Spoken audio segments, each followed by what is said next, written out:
Ciao a tutti ragazzi, io sono Andrea Migno e vi voglio dare il benvenuto a Mick Bubble. Questo è il nostro podcast in cui parliamo di MotoGP e personaggi affini ed influenti di questo mondo. Oggi abbiamo avuto il grande piacere e il grande onore di conversare con il mito, la leggenda, il boss di questo mondo, ovvero Valentino Rossi, bellissimo. E come tutti i grandi podcaster sono invitato a farvi seguire i nostri canali e non mi resta altro che lasciarvi alla nostra puntata, quindi fateci sapere come vi trovate, se vi è piaciuta, seguiteci. That's Mick Bubble, baby. Ciao a tutti, ciao.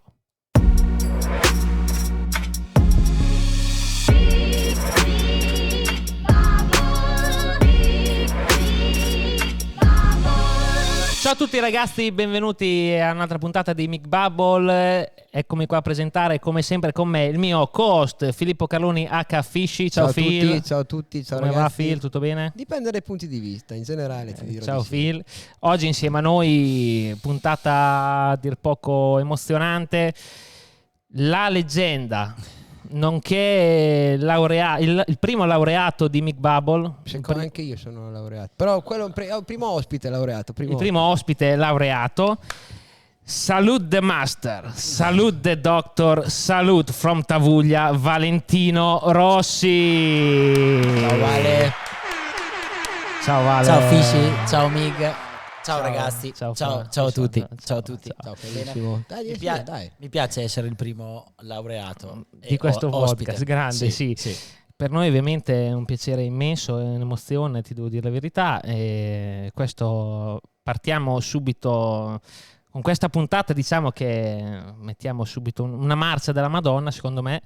Non è facile fare un'intervista a te, perché già te ne hanno fatte migliaia e hanno parlato, ormai di te si è sviscerato tutto.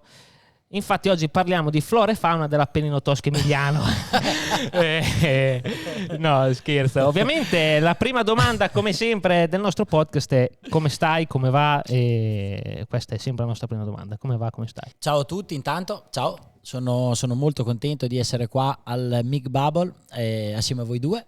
Vi ho seguiti con gli altri ospiti e sto bene, tutto a posto. Arriviamo dalla fine delle vacanze, diciamo, quindi un attimo di stacco fra la prima parte della stagione e la seconda, e sto bene, tutto a posto, e soprattutto abbiamo da fare con la Giulietta, e poi c'è la Franci che è incinta della seconda bambina, e quindi dai, un momento abbastanza confusionario, ecco. Sì, come sta andando con la Giulietta? Sei pronto alla seconda? Sei più preparato per la seconda gravidanza, insomma? Con la Giulietta sta andando molto bene e ci divertiamo da matti. Naturalmente avere un bambino è una cosa abbastanza impegnativa e che cambia un po' la tua vita, i tuoi tempi, i tuoi ritmi, e siamo molto curiosi di vedere cosa succederà con due. E speravo che il secondo fosse un maschio, per avere sia una femmina che un maschio, invece la seconda è un'altra femmina, però è bello. Vabbè, siamo contenti lo stesso, dai, no? Assolutamente sì, no, ma cioè non è una cosa, cioè sono contento assolutamente uguale. Ecco, se dovevo esprimere una preferenza, mi sarebbe piaciuto avere due diversi, ecco, per provare le due esperienze. Ma e come si coniuga con il correre, avere una famiglia dietro? Perché te quando correvi con le motociclette non ce l'avevi una famiglia intesa come moglie e figlia. Come si coniugano le due cose? Perché stai lontano anche da casa parecchio, diciamo. Allora, io ho sempre avuto una gran paura, infatti ho cercato di non mettere incinta nessuna fino a quando ho corso. Solo prove libere. Però ti devo dire che è meglio di quello che mi aspettavo. Secondo me è molto importante avere la persona giusta con cui farlo. Io con la Franci mi sono trovato bene, e ti dirò che adesso che la Giulietta ha più di 2 anni, averlo saputo com'era, potevo farla anche un po' prima, ecco. Okay. Però va bene così, secondo me. Comunque i figli sono belli, te li godi quando li vuoi davvero, perché se da giovane ti trovi in una situazione un po' critica, è bello uguale, però sicuramente è un po' più difficile, perché comunque devi essere mentalmente pronto ad avere un bambino. preparato, certo, cambia molto.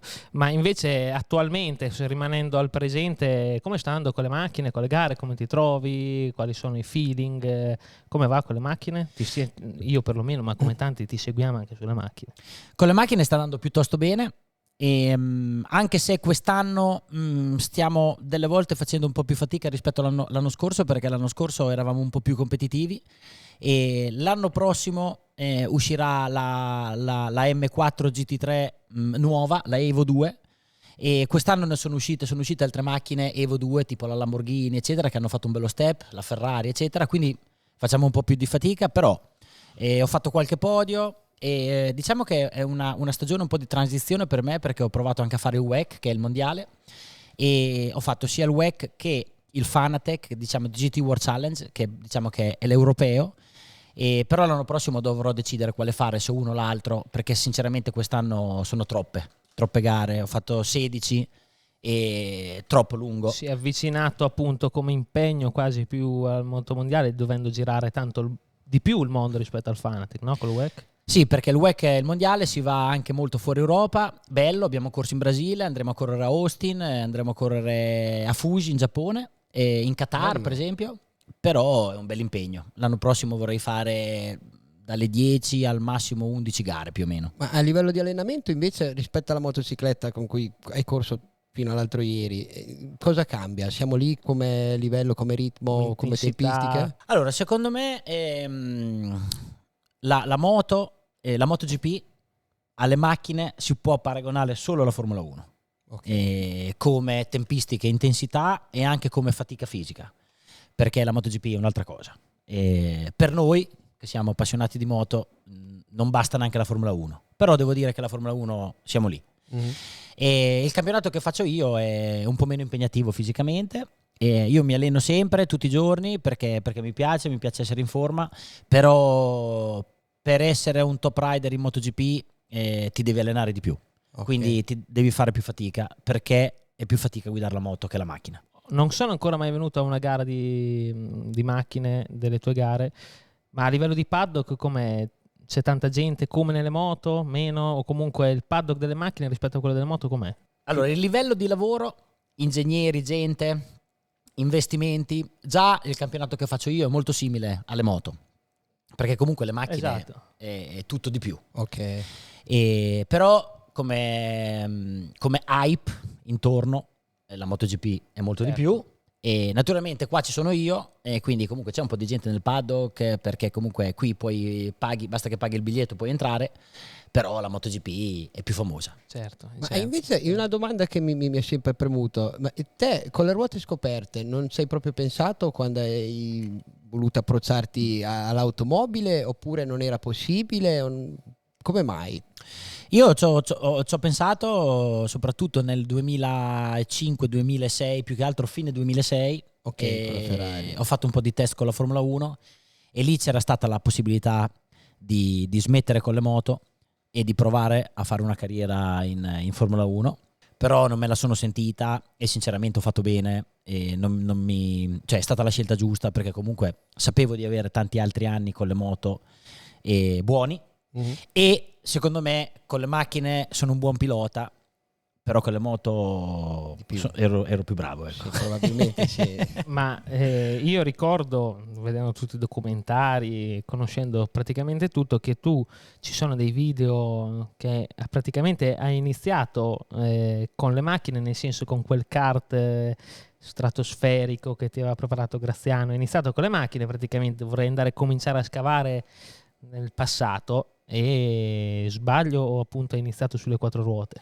Non sbagli, io ho iniziato con le 4 ruote e ho iniziato la mia carriera per fare il pilota di macchine, perché Graziano aveva paura di farmi correre con le moto, perché lui ha avuto una carriera piena di infortuni, e con le moto. Ti interrompo, parentesi, salutiamo Graziano. Graziano.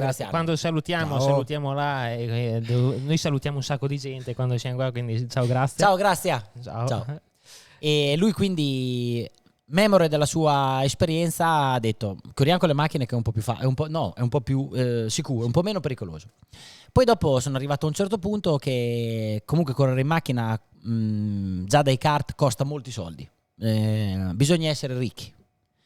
E in quel momento sono arrivate anche le minimoto in Italia, e quindi ci sono state 2 o 3 cose che mi hanno portato fortunatamente alle moto, perché è andata bene così, ecco. E quando hai provato Minimoto, subito passione, cioè ha vinto subito la moto. Sì. Sì. Minimoto poi appena arrivate, Minimoto grandissimo sgrossatura iniziale. C'era già qualche tuo avversario che poi hai incontrato in MotoGP, se non sbaglio. Era un momento delle minimoto tosto i primi anni, perché c'erano un sacco di ragazzini giovani forti. Allora, c'era già Dovizioso, e poi c'era Giacomo Lucchetti, e poi c'era Orioli, Brannetti, Melandri forse? Melandri, assolutamente. Sono stato molto amico di Melandri, andavamo spesso a correre insieme, quindi c'era anche Melandri, però tanti piloti forti c'erano.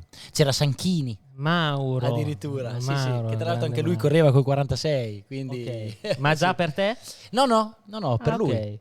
Sì, Quindi sì. Mauro nasce anche col 46, quindi anche lui. Mauro nasce col 46 e c'è stata un po' di lotta, perché anche te i 46 è di qua e di là, poi dopo alla fine gliel'ho rubato. Come mai anche lui col 46? È una roba legata al pesarese o come funziona?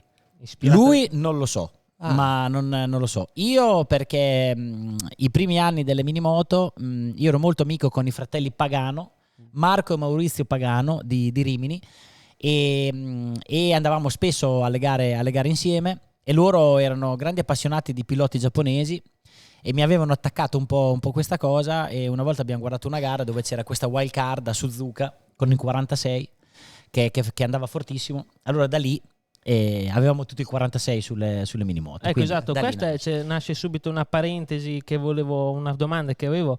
Da dove nasce questa passione per i piloti giapponesi, o comunque appunto tu già hai questa attinenza al Giappone, no? Anche la scritta del Gambatè, si chiama Gambatè. Dove nasce questa passione? Nasce da Norifumi Abe, che nel 93 a Suzuka era wild card nella 500 e aveva 18 anni, e ha fatto questa gara assurda, Bellissimo.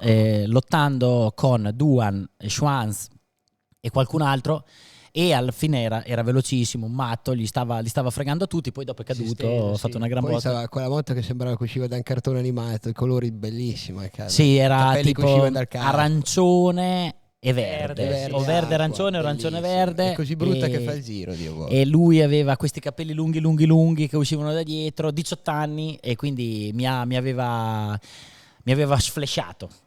Ma te eri già al mondiale? E guardavo... No, Ok, no, era no. il 93. Ok, ancora no. E dopo facevi quando la Sport Production. Facevo lo Sport Production, sì, era il primo anno di Sport Production. E quella che categoria è? Che molti ne parlano come fosse uno stravivaio devastante. Era figo da fare? Era una buona scuola? Bellissimo, una grande scuola. Erano le moto, perché siccome in quel periodo lì andavano molto le 125 2 tempi da strada, Tipo la Mito. e c'era la Cagiva Mito, e c'era l'Aprilia RS, Sì. e poi c'era la Honda, e quindi facevano un campionato con queste moto, ma era un campionato di altissimo livello, e lì veramente c'erano da Borsoi a Guareschi a Battaini a Guidotti, il capotecnico di mio fratello. pensa. Giacomo Guidotti correva con me in Sport Production, però lui era già un over, perché lì c'era 125 under, 125 over, che penso che era 21 anni. Sulla base dell'età, ok. E quindi nell'under c'erano tutti i ragazzini, nell'over c'erano quelli un po' più grandi, che comunque avevano 21 anni. E poi c'era Tessari, c'era Cruciani, lì era un grande campionato, sì, una grande scuola è stata. Io sono stato molto fortunato, perché nella mia carriera, quando sono cresciuto, ho sempre trovato comunque dei campionati, cioè lì andava forte. Propedeutici, Sì. fatti bene. Sì. Cioè tu che passi hai fatto poi dalla Sport Production, dopo subito 125 GP? No, prima minimoto, Minimoto. kart minimoto, poi a un certo punto minimoto, e poi nel 1992 ho provato la Cagiva Mito qui a Misano per la prima volta, quindi sono entrato in pista per la prima volta a Misano con la Cagiva Mita. Bella la prima volta che entri in pista. Ah, bello. Quali sono stati i feeling principali, infatti? Che avrei voluto fare sempre quello per tutta la vita. Ostia, a girare con una moto in una pista. Bello. Perché quando entri in una pista entri in un'altra dimensione e capisci che lì puoi spingere, che comunque ci sono le vie di fuga e non è più fare le corse col motorino in panoramica. Ecco. Esatto, ecco, vedi, e qui ci Un'altra colleghiamo scuola. subito a un'altra scuola Sì. della quale vorrei ovviamente parlare, perché parto, visto che siamo in una tua fase di infanzia, volevo innanzitutto sapere qual era l'infanzia di Valentino Rossi, per dare secondo me un esempio ai bambini, nel senso, cioè, cosa facevi te da piccolo? Cos'eri? Cioè, cosa facevi? Cioè, nel senso, appunto, qual era la tua vita quando eri piccolo, dai 10 ai 15-16 anni, diciamo? Ero flippatissimo con le moto, con i motorini, con tutto, e infatti, mio babbo era un pilota e naturalmente mia mamma non era molto contenta, era anche abbastanza preoccupata, però noi vivevamo per il motorino, per lo scooter, per arrivare a 14 anni e poter avere il motorino per poter andare in giro e elaborarlo, mettere sulla marmita, fare anche i meccanici nel garage, ecco. Certo. E da lì nasce la passione vera, ecco. Famosi video su YouTube, no? Di quando fate le gare con le api e compagnia bella. E per tornare al punto principale della panoramica, questa famosa panoramica, anche Albi qua presente, che è grande cultore della panoramica, io penso che, non so, dicelo tu, ti ha formato come pilota o comunque ti ha... Assolutamente sì. Ecco, Assolutamente l'hai usata per imparare. Sì, la panoramica, noi siamo molto fortunati perché abitiamo in un posto bellissimo e in un posto dove la passione per la motocicletta è incredibile. E la panoramica è il nostro Tourist Trophy, il nostro TT. Ah, sì. È così, è quello. Guarda, io l'ho fatto il giro del TT. Ok, sì, il TT è più veloce, devo dire anche un po' più bello. È meno tecnico. Però la panoramica siamo lì, ecco, quindi gare per strada. Quindi pause pranzo dove si andava su coi motorini d'estate a far su e giù in panoramica. E lì poi dopo in panoramica c'erano anche molta gente più grande, tipo Albi, che andavano in giro con le moto vere, quindi anche su e giù con le moto vere, quindi moto vere CBR 900, Ducati toste 916. Bellissimo. Se non sbaglio, gente che praticamente sapeva che quello era un terreno fertile di motociclisti e comunque appunto facevano le ronde, no? Su e giù, c'era gente proprio. Poi una volta che non c'era traffico, diciamo. Meno traffico, meno pericoloso, però lì la grande differenza di adesso è che adesso si va a fare una partita padel, lì si andava a fare un su e giù in panoramica, capito? Capito? Bello. Era quella la cosa. Dopo il problema delle moto è che è pericoloso, capito? Sì. Quindi è un passatempo, un hobby pericoloso. Quindi dopo, sai, uno magari cade, se gli va bene, però ti fai un po' male e dici aspetta. Però lì c'era proprio la cosa delle moto, era calda, si sentiva. Auguro a tutti i giovani di avere delle amicizie, insomma, da poter vivere delle emozioni del genere, andare a fare delle motorinate, insomma. A Riccione, nella zona industriale vicino ad Id. Sì, diglielo anche ai carabinieri che così vanno a vedere venerdì prossimo. Vabbè, no, perché li vedo sempre, sono dei grandi. È l'unico posto dove trovo un'altrettanta affluenza di ragazzini appassionatissimi. Una volta mi sono messo con loro a fare le impennate nella zona industriale. Ci sono tutte sta parentesi, però tutta sta brancata di ragazzini veramente appassionati e quello, insomma, mi ha dato gusto vedere dei ragazzini giovani. Mi sento una mondezza che solo scooter elettrico in questo discorso entra poco. Non diciamolo. Non lo diciamo. No, allora, la nostra zona industriale era il pistino di San Giovanni, dove c'è quello che fa la piadina adesso. Sì, al chiosco. Presente il chiosco. Sì, vicino, lì era il pistino. Il pistino era, quando noi avevamo 15-16 anni, si andava a fare le gare. Quindi d'estate, da maggio, quando cominciava a essere caldo, la sera si andava lì. Si andava lì e c'erano tutti i ragazzi che arrivavano dall'entroterra, da San Giovanni, da Tavuglia, da Cattolica, e si stava lì, c'era il paddock, perché c'era una S veloce, un destra-sinistra veloce, e sulla destra c'era il paddock, e la sera c'erano 50-60 ragazzini, anche ragazzine, quindi che venivano lì a vedere, poi ci si fermava lì, si parcheggiava lì e poi si girava dentro il pistino, quindi lì per noi era la nostra pista. Certo, ecco. la nostra gara. Ma circuito permanente. Esatto. Se non sbaglio, Aldo mi raccontò anche che una volta Motosprint forse aveva fatto un servizio, comunque che avevate proprio messo che cartelloni degli sponsor. Sì, quello era un po' prima di me, secondo me. Quello lo racconta Aldo, lo racconta Sgana, e cioè Sgana andava giù al pistino col ciao sul carrello. Capito? Cioè, perché era un ciao che non poteva naturalmente girare, quindi ciao sul carrello, e arrivavano lì e andavano a rubare i codici qui a Misano degli sponsor, e li mettevano sui cancelli della zona industriale, quindi c'era scritto non so cosa, Michelin o quello che era, e però era una zona industriale, ecco. Però bello, bellissimo, ci siamo divertiti moltissimo, era quello il passatempo, capito? Quindi sì, cioè comunque eri un bambino normale, perché io ancora devo capire se sei normale o se sei alieno.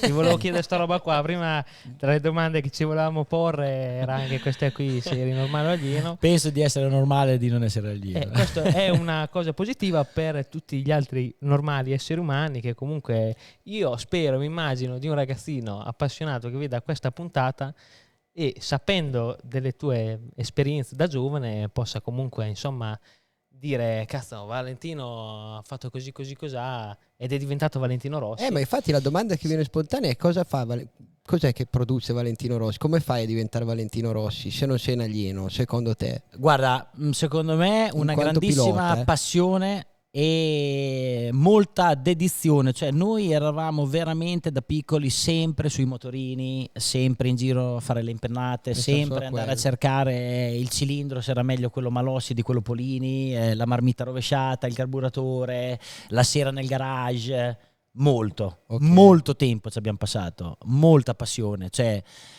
per noi è stato bello, siamo stati fortunati perché era il momento giusto, era quando c'hai 13-14 anni fino a 18-19, però lì ti formi tanto. Poi dopo naturalmente quando cominci a avere 18-19 ti piace, per prima cosa comincia a piacerti la figa, quello è fondamentale, però anche fare le cose normali che fanno gli altri ragazzini quando diventi un po' più grande, andare a ballare e magari, non lo so, bere con i tuoi amici, far casino, andare nei bar, andare nel pub, bere la birra, tutte quelle cose lì. Però prima che sei piccolino comunque, perché c'hai 14 anni, lì era full immersion motorini. E io ero un po' quello che è il trascinatore, perché avendo Graziano come pilota, e gli altri, Nello che è qua, Uccio, Pirro, e tutti quei motorini elaborati, tutti comunque compagnia che si andava in giro, ecco. Dei team, dei piccoli team personali. Sì. Fatto sta che dopo poco arrivi subito in 125. Sì, ho fatto Minimoto, poi ho fatto Sport Production. E lì mio babbo Graziano è stato molto bravo, perché io ho fatto tipo nel 93 ho fatto solo la Sport Production, nel 94 ho rifatto la Sport Production, ma già ho fatto la 125 GP con Sandroni, italiano, quello che adesso è il CIV, CIV Moto 3 con 125 due tempi, con la Sandroni, che è una moto che faceva questo Sandroni di Tavuglia, che salutiamo Peppino, no? Ok. Meccanico Guido Mancini, Guidino Mancini, che è mancare purtroppo poco tempo fa. Storico meccanico pesarese, capito? Quindi nel 94 io non ho perso tempo a rifare un'altra volta la Sport Production, ma ho fatto la Sport Production e la 125 GP. Questo cosa mi ha permesso? Allora, intanto nel 94 sono riuscito a vincere la Sport Production qui, all'ultima gara, all'ultima curva, e già lì quella è stata già trampolino di lancio, ma è stata tosta, perché ci siamo buttati fuori con Cruciani e lui mi è entrato, ci siamo toccati, poi ci ha passato Dellino, poi ha vinto Tessari, poi però dopo hanno squalificato Dellino, quindi già lì tosta, polemica. Però cosa è successo? Nel 95 sono andato ho rifatto il CIV, ma io avevo già un anno di esperienza nella 125 GP, e nel 95 ho corso con la Priglia di Mauro Noccioli, che è un capotecnico, un meccanico toscano, e però io nel 95 già avevo imparato ad andare con la 125 GP. Quindi cosa è successo? Gli altri che sono venuti con me dalla Sport Production, come Cruciani, e ti dico, il babbo di Nelli, Grande, Igor Antonelli grande. e Borsoi, tutta questa gente qui con la 125 GP ci hanno messo un po' di tempo, io invece ero già pronto e ho dominato il CIV e poi 96 mondiale. Solo quell'anno lì poi dominato, dopo il resto è stato tutto un fallimento. Parentesi, infatti ieri guardavo le statistiche, non so se lo sapevi, immagino di sì, ma te nei primi 15 anni di mondiale hai fatto non il primo anno l'esordio, poi sempre nei primi 3 per tipo 15 anni. Secondo, primo, secondo, primo, terzo, primo. Può essere forse nei primi 2? Perché senso? la prima volta che ho fatto terzo è stato nel 2007. Perché dal 97 al 2006 ho fatto sempre o primo o secondo. Ecco appunto, cioè, quindi sono 20, no 97 2006 sono 10 anni. Sono 10 anni. Comunque non è poco. Ok, ma dopo nel 2007 comunque quanto hai fatto? Terzo. Poi dopo 2008-2009 hai rivinto. Sì. Per 15 anni mai uscito nei primi 3 del mondiale.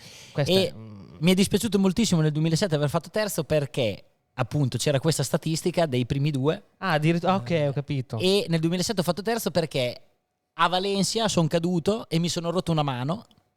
E avevo 24 punti di vantaggio su Pedrosa per il secondo posto, perché ormai Stoner aveva già vinto il mondiale, e quel bastardo di Pedrosa è andato a vincere l'ultima gara e mi ha ciullato per un punto, capito? Comunque Pedrosa casca sempre, anche qui a Misano, mi ricordo. Pedrosa, tra l'altro con il casco lì, il casco. Esatto. Pedrosa mi ha dato sempre un sacco di dispiacere. Sì, alla fine della fiera. E poi con me Pedrosa ha sempre fatto quel pelo in più che non ha fatto contro gli altri. Era lo stimolo. Comunque fino al 2009 è stato molto bello. Sì, direi di sì. Anche dopo comunque. Anche dopo, sì. Comunque 125, arrivato primo anno mondiale, cioè nel senso è inutile adesso tra virgolette stare a raccontare dei numeri che ormai già tutti conoscono e che non c'è neanche bisogno di presentare. Prima di continuare nella tua trafila, io ti volevo chiedere, quando tu hai iniziato a correre, che eri appunto così super giovane, come quello di Elio, quando Sì. eri giovane, che comunque iniziavi appunto a fare le prime gare nelle piste vere e a vincere, rispetto a quando poi hai vinto, quando eri più grande, tipo già in MotoGP. Cioè tu prima di partire pensavi le stesse cose o comunque c'era qualcosa che portavi sia dalla prima gara in 125 GP ai mondiali che hai vinto in MotoGP che ti sei sempre portato, cioè, oppure pensi cose proprio diverse, cioè per ogni categoria, per ogni anno era una cosa un po' diversa? Io voglio aggiungere anche a che punto della carriera hai capito che eri Valentino Rossi, insomma, perché a un certo punto ci si deve rendere conto che non sono tutti uguali i piloti, sono diverso dagli altri piloti per quello che ho fatto. Allora, la mia esperienza è stata che, cioè, tipo nel 96 sono arrivato al mondiale e lì per un pilota negli anni 90 già arrivare al mondiale, non lo so, un po' diverso di adesso. Non voglio dire che era un arrivo, però per me già correre nel mondiale era un sogno. Era il mio primo sogno, era correre nel mondiale. Sono arrivato nel mondiale e sono andato subito forte. Primo test a Jerez ho fatto nono, cioè fra di loro, e la prima gara in Malesia ho fatto sesto. E lì ho cominciato un po' a sborrare, si può dire, un po' a dire ok, vai, adesso è tutto in discesa. E ho già avuto una mezza crisi, nel senso già nel primo anno, cioè nel primo anno ho capito che non andava bene fare così, perché poi ho cominciato a fare gli errori, a sbagliare, mi sono fatto male e alla fine ho fatto nono, sono riuscito a vincere una gara. Però lì ho subito capito che bisognava badare lì. Sei stato svelto, perché magari se uno ci mette 3-4 anni per arrivare a capirlo. Sono stato svelto, sì. Perché io sono stato subito, cioè quando sono arrivato sono diventato subito molto famoso. Perché ero il figlio di Graziano e poi perché nelle prime gare sono subito arrivato e ho sparigliato le carte subito. Perché poi sei arrivato. Già a Jerez ormai vinco. E al Mugello e ho fatto quarto, vabbè, poi al Mugello ho fatto quarto un'altra volta, ma anche lì gara, sorpassi all'esterno, casino, quindi cavolo, la gente tipo una promessa, una cosa annunciata, no? Arriva il figlio di Graziano e no, gli appassionati un po' già lo sapevano, così, e sono arrivato, non ho deluso. Quindi la gente si è appassionata moltissimo e quindi da lì ho cominciato a capire un po' cos'è anche essere famoso, che è un'altra cosa da gestire, da essere bravi a gestirla. E quindi questo è stato l'impatto più grande, ecco. Certo. E invece, per rispondere a te, secondo me la prima vittoria in 500. Vittoria in 500, da lì ho detto cavolo, si può fare bene. Sì, mi ricordo, bella. Perché comunque 125 ho vinto in 2 anni, 2,5 ho vinto in 2 anni, poi però sono arrivato in 500 e lì veramente tutti, adesso vediamo, perché in 500 ci sono i piloti veri. Però in realtà potevi vincere anche il primo anno addirittura in 500. Perché è un animale, si è buttato, sì.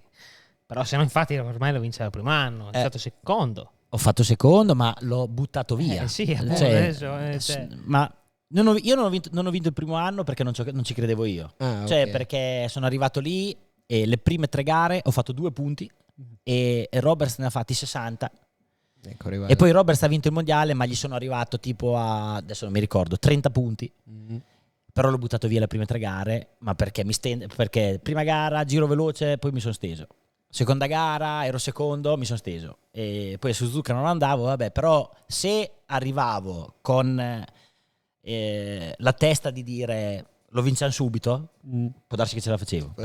Sì. Sei andato forte subito, tra l'altro, lì. Sì, sono andato forte subito con la Honda 500, però è un po' anche quello che capita a quelli forti del motocross 2,5 che passano al 450. Vai subito forte, ma dai delle gran sassate. Okay. Quindi ho fatto così, sono salito sulla Honda 500, che era una moto super bellissima, tra l'altro, splendida, a posto, bilanciata, velocissima, livrea bella, tra l'altro. Sì, molto bella, nastro azzurro, gialla.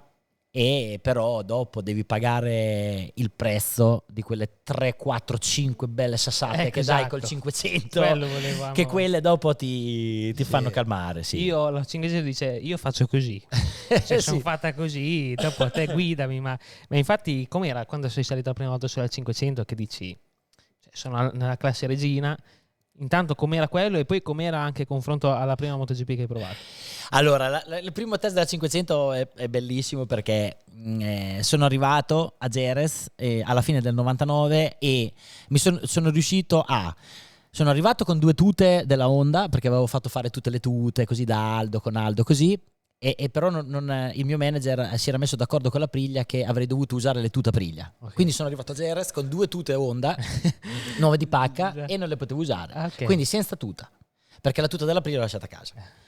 Quindi sono andato da Marcellino Lucchi, che era lì che facevano i test, perché c'era anche l'Aprilia, e mi sono fatto prestare la tuta di Marcellino Lucchi.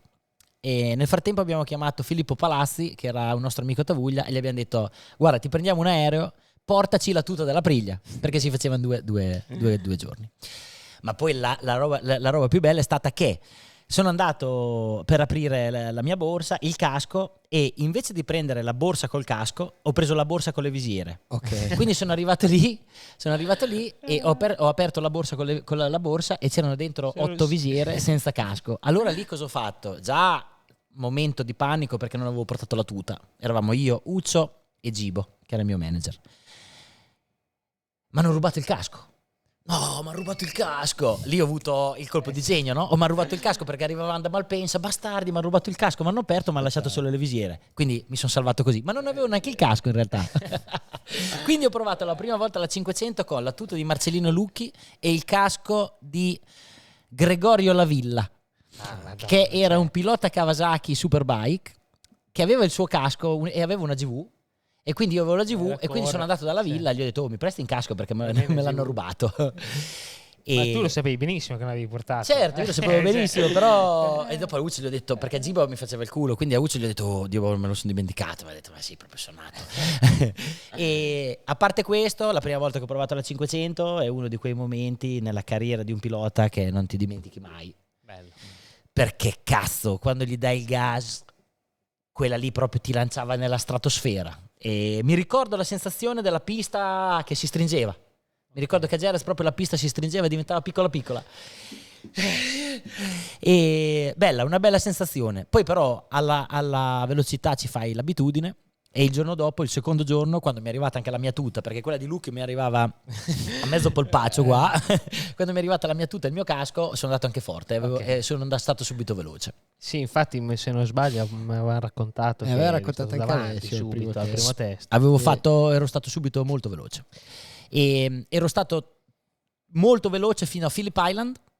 Siamo andati poi a Phillip Island, non mi ricordo che altro test avevamo fatto nel mezzo. Phillip Island, velocissimo subito, anche lì, da stare davanti coi primi, e poi è arrivata la prima sassata vera della 500, che è stata la Siberia, che è la 6, e cavolo, lì arrivi da destra in accelerazione, freni sinistra, l'ho buttata dentro troppo forte, mi è partita dentro in ingresso, e mi ricordo proprio come se fosse adesso l'ammortizzatore proprio che l'ho sentito proprio comprimersi tutto, e mi ha lanciato a casa di Dio, e ho fatto 1, 2, 3 e sbadabam.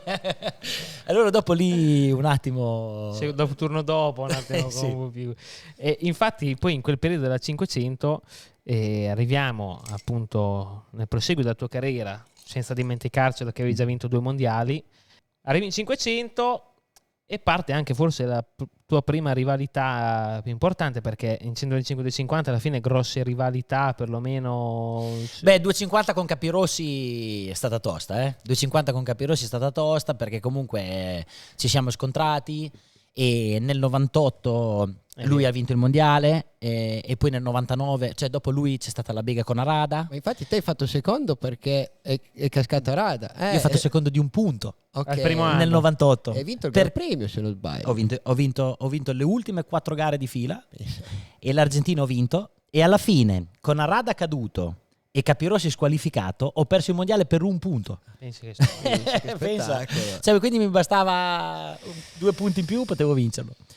E però dopo la rivalità con Biaggi è stata ancora di più. Ecco, esatto, arrivi in 500 e subito partiamo dalla rivalità con Biaggi, che come ho già anticipato prima non c'è bisogno di fare grandi presentazioni, che tanto tutti la conosciamo già. Ho una domanda preventiva però, cioè te preventivamente la sentivi la rivalità? Perché mi ricordo Biaggi che diceva che sentiva la rivalità, che te eri il Rossi della 125, cioè te la sentivi questa rivalità preventivamente prima che arrivavi? Innanzitutto, riguardando cosa è successo, è stata colpa mia, perché a me Biaggi mi stava antipatico semplicemente perché noi qua eravamo un gruppo cioè dico noi adesso, però lì in realtà ero un ragazzino, loro, e c'erano tanti piloti forti qua, Capirossi, e Cadalora di Modena, Romboni di La Spezia, però tutti filo romagnoli, emiliani romagnoli, e poi c'era Biaggi di Roma. E quindi a me non mi stava molto simpatico, ma non tanto perché era di Roma, come quando faceva le interviste, le cose così, era uno che un po' sborava. Guarda, la tagliamo, gasotto. Un po' gasotto, meglio, perché sborava è una parolaccia, un po' gasotto, come si dice da noi, quindi a me non mi stava simpatico. Poi io ero un grande tifoso di Capirossi, mi piaceva moltissimo Romboni, e Biaggi era molto forte, però io sono arrivato nel mondiale, e nelle interviste che mi facevano lo dicevo questa cosa, quindi io mi immagino lui che diceva: ma chi cazzo è questo qui che ha 14 anni, viene qui, e lui lì era il top, cioè era quello che vinceva i mondiali, era il top del motociclismo italiano. Io sono arrivato e ho detto che comunque non mi stava molto simpatico, quindi da lì il nostro rapporto è stato subito, però è stata colpa mia. Minuti. Beh, infatti 2 sono gli episodi che vorrei affrontare. Uno non mi ricordo se l'ho visto o l'ho letto, però dove Biaggi racconta che nell'ascensore del Twin Ring a Motegi vi siete incontrati e lui ha detto che ti ha chiesto: oh, ascolta, ma perché mi rompi sempre così tanto i coglioni? Cioè, diciamo, no? Sbaglio, è andata così? È andata così, sì. È andata così, e lì devo dire che mi ha fatto stare zitto. Anno? Allora, secondo me sono 2 le cose salienti. Prima, 97 a Suzuka, prima gara, lui aveva vinto 3 mondiali di fila con l'Aprilia e era passato alla Honda perché aveva litigato con l'Aprilia. Ok. E si diceva che Biaggi vinceva perché aveva l'Aprilia, perché l'Aprilia andava meglio, e lo dicevo anch'io. Dicevo che Biaggi vinceva perché aveva l'Aprilia.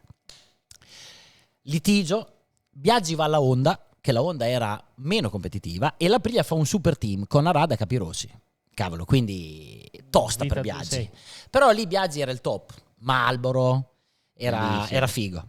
Io arrivavo nel 97 in Aprilia, nel 97 Aprilia ufficiale per vincere il mondiale, ci incontriamo a Suzuka nel ristorante che si chiama Campanella, ed è il ristorante dove si andava, un ristorante italiano lì a Suzuka Circuit dove andavano tutti. E c'era il momento che, cioè, in quegli anni lì andava di moda che si facevano le cene con i giornalisti, quindi c'era per abbonirsi, cioè per dai, leccare il culo, come vuoi dire, ai giornalisti. E quindi c'era Biaggi a cena con tutti i giornalisti. Io entro nel ristorante, passo di fianco e lui con i giornalisti lì così, un po' da gagiotto, mi fa: oh, guarda, c'è il Max Biaggi della 125. Lui mi fa a me, no? E io passo così, io mi ricordo avevo lo zaino, ritornavo dal circuito così e gli ho detto: guarda, sarei te il Valentino Rossi della 250. E lì mi è venuto bene da matti e lui è rimasto malissimo, e, cioè davanti a tutti i giornalisti, quindi da lì è così. Però devo dire che dopo, come dice lui, ci siamo incontrati una volta in ascensore. Cavolo, entro nell'ascensore. Chi eravate infatti? Perché Allora, io ero da solo, perché sì, io ero sempre con Uccio, eravamo fuori Europa. Ed era, non mi ricordo, secondo me 97-98. Non sono sicuro che eravamo a Suzuka o a Motegi. Forse Motegi. Secondo me come dice lui, ha detto Motegi Biaggi. Io ricordo il Moteggio. È così. Allora entro. Diciamo che scena. Allora, nell'ascensore da solo così arriva Biaggi e Marino Laghi, che era il suo fisioterapista. Ok.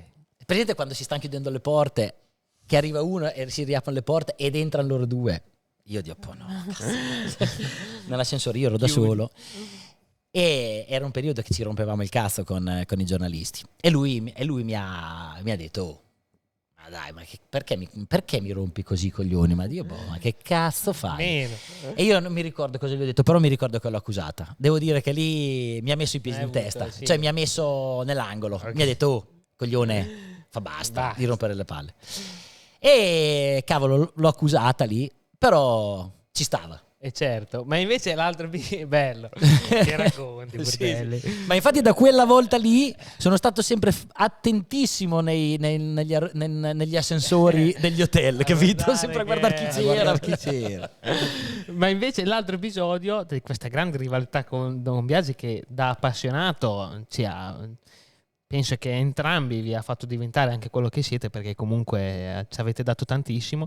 L'altro episodio, oltre quello della gara, ok, del dito, ma della semi-scazzottata, quella semi-scazzottata, sì. Ecco, i dettagli, perché non mi ricordo bene. Quella dove è successa, come, perché e cosa è poi successo di quello che non abbiamo magari visto noi da casa. Allora io arrivo nel 2000 in 500 e lui mi dice: adesso vediamo con la 500. Ok, io invece arrivo, vado forte e così alla fine faccio qualche errore, però andavo molto forte e alla fine io faccio secondo nel mondiale, quindi io lo frego al primo anno a Biaggi nella classifica. Gli arrivo davanti. Non vorrei dire una bugia, ma gli sono sempre arrivato davanti quando abbiamo corso insieme. Ostia. Fino a quando non ho smesso. Ah sì, tanto. Perché quello tanto era il 2000 fino al 2006. Comunque vabbè. Ma nel 2001 è stata veramente la lotta vera, dove sì. Biaggi era competitivo, la Yamaha andava forte e via. Quindi iniziamo a Suzuka, prima gara, lui cerca di buttarmi fuori, a parte che ha cercato di stendermi 2 o 3 volte subito. Poi io ho provato a fare il sorpasso all'esterno, lui mi butta fuori, io lo ripasso, faccio il dito, vinco. Lui arriva secondo e andiamo avanti così fino a che non arriviamo a Barcellona. Barcellona io ero in pole, parto male perché partivo sempre male, alla prima curva mi tocco con Crivillier e vado 15°, Biaggi primo, quindi via, vieni su, però io a Barcellona andavo fortissimo e quindi da 15° vengo su bam, fino ad arrivare a Biaggi. E facciamo una lotta all'ultimo sangue, io lo passo, poi lui mi ripassa, lui era già uno che incrociava, capito, che era tosto nella sfida. Pam, però io andavo più forte, vinco. E arriviamo nel parco chiuso. Il parco chiuso era molto più rudimentale rispetto adesso, perché c'erano tutti, gente, no, così, c'erano 2 transenne, però non era come adesso che no, è tutto più professionale. Ok. Entriamo dentro la cosa, entriamo dentro la porticina per andare di sopra. Non so se a Barcellona sei andato, c'è una scala a chiocciola che ti porta al podio e lì di sotto c'è un tipo una stanza, no? E io parlavo con Gibo e il mio manager, che lui era tra l'altro mezzo cieco perché non vedeva tanto, e lui era nel mezzo Gibo, però Gibo stava parlando con me, no? E mi diceva: Dio, hai fatto da mai, ti grandi monta. E io tutto gasato, praticamente dopo la gara, una gara così super, no?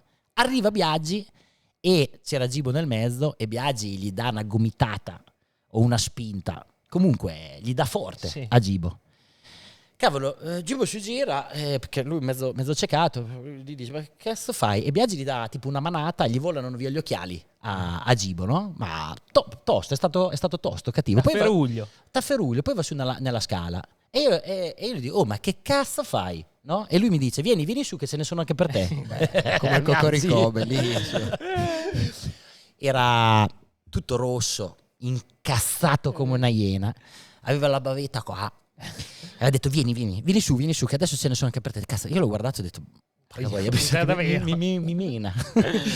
Vabbè, ormai ho detto vado, sono andato di sopra abbiamo fatto un mezzo tafferulo, lui un po' mi è saltato addosso, poi ci siamo mezzi spinti, io c'avevo il casco, gli ho dato tipo una mezza cascata, però diciamo che non è che ci siamo menati. Ecco. Comunque, bello. Tafferuglio. Vero, dopo ci hanno staccato, presente, così è arrivato Fiorani, che Fiorani era grosso, lui gli ha dato una gran gomitata anche a Fiorani l'ho visto perché Biaggi c'aveva la tuta, quindi c'aveva la gomitiere e dopo comunque così abbiamo parlato, cioè finita lì, però è stata bella. Vai, cazzo, figo. Bella. Comunque è stata una cosa che ha fatto appassionare un sacco di gente, perché comunque c'erano quelli che stavano con me, c'erano quelli che stavano con Biaggi, no? Tutti e due comunque molto forti, italiani, uno romagnolo, l'altro di Roma. Uno, no, lui che aveva un po' più i giornalisti dalla sua parte perché comunque erano tutti mezzi romani, qua invece io gran passione per le moto, che cazzo vuole sto romano, e però è stata una bella rivalità. Ma poi una scagnerata da mettere nel curriculum, figa, nel podio. È stata bella, mi sono... Dopo dietro il podio c'è un video che ci parliamo e lui mi dice vieni, io gli dico dopo vieni nel mio motorhome, lui mi dice vengo, ma aspettami che dopo adesso qui c'è troppa gente, dopo ci mettiamo a posto. È roba che veniva da vero. Dopo fortunatamente non è venuto. Se no... Spettacolo. Da dire, adesso gli facciamo il culo con la Yamaha. Cioè, però le prime volte che lo dicevamo, a me mi guardava la gente. La Yamaha non aveva mai fatto un podio nel 2003, neanche un podio con 4 moto. Io ero mi sentivo veramente dentro tipo una bolla. Cioè ti giuro, si dava una bici avrei potuto vincere anche a piedi. Cioè. A piedi facevo terzo e invece l'ho passato lì. E lui, cavolo, e ha detto ma come, no? E da lì abbiamo cominciato a far da matti. Io ho saputo che loro andavano in giro nel paddock, soprattutto al Zamora, a dire: ok, noi ormai non lo vinciamo più, perché dopo Marquez non lo poteva vincere più il mondiale, siamo rimasti solo io e Lorenzo, ma non lo vince neanche lui, capito?